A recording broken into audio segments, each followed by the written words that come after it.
জীবন নিয়ে আসলে খুব বেশি ওভার থিঙ্কিং করার কোনো কিছুই নেই। যে জীবনের মেয়াদ কতটুকু, ওয়ারেন্টি কতটুকু সেটা আমরা জানি না। যে জীবনের শেষ অন্তিম সময়টা কোন সময় সেটা আমাদের কাছে কোনো নোটিফিকেশন আসে না। যে কোনো মুহূর্তে আমরা জীবন থেকে বিদায় নিতে পারি। সো এই জীবন নিয়ে এত ওভার থিঙ্কিং করার কিছুই নেই। আর অতীতকে আঁকড়ে ধরারও কিছুই নেই। হ্যাঁ, অতীত ভুলে যাওয়া উচিত না, অতীত স্মরণ করা ভালো। অতীত থেকে শিক্ষা গ্রহণ করাটা অতি উত্তম। তাই বলে অতীতকে আঁকড়ে ধরে বর্তমানটাকে অবহেলায় নষ্ট করার কোনো অর্থ নেই।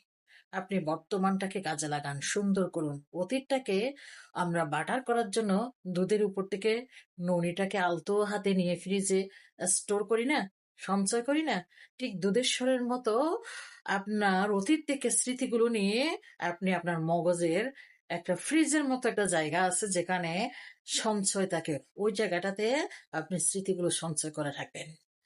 আর বর্তমানটা আপনি খুব বেশি কর্মব্যস্ত থাকবেন। যত বেশি কর্মব্যস্ত থাকবেন, তত আপনি দুশ্চিন্তা থেকে, অপকর্ম থেকে দূরে থাকবেন।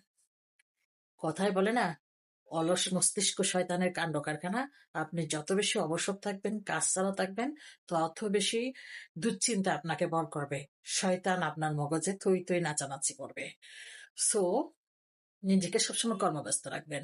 এরপরও কখনো আপনি অবসরে খুব বেশি হঠাৎ করে অতীত মনে হলো, তখন ওই যে আপনার মগজের একপাশে ফ্রিজের মতো একটা জায়গা আছে যেখানে সব স্মৃতিগুলো স্টোর থাকে। সেখান থেকে আপনি কিছুটা স্মৃতি স্মরণ করবেন, খুব দ্রুত আবার বেরিয়ে আসবেন। অতিরিক্ত ওখানে বিগলিত হয়ে যাবেন না, বিভোর হয়ে থাকবেন না। এভাবে নিজেকে নিজে আপনি কন্ট্রোল করেছেন তো কোনো চিন্তা, কোনো শয়তানের কাণ্ড কারখানা আপনাকে এটা করতে পারবে না। শয়তান তার চাতুরতায় বেশি দূর আপনার উপর প্রয়োগ করতে পারবে না। আপনি নিজেকে নিজে নিয়ন্ত্রণে রাখলে শয়তানও আপনাকে বিচলিত করতে পারবে না। সো কোনো কিছু নিয়ে ওভার থিঙ্কিং করবেন না। সবকিছু আল্লাহ পাকের উপর তাওয়াক্কুল দিয়ে আপনি বর্তমানটাকে সুন্দর করার চেষ্টা করুন। যতক্ষণ সাধ্যে কুলায়, যতক্ষণ পারেন কর্মব্যস্ত থাকবেন। বিজি মানুষটা আসলে বিজি লাইফটা অনেক উত্তম। এতে করে অনেক কিছু বলে দেখা যায়, দুঃখ কষ্ট সবকিছু বলে দেখা যায়।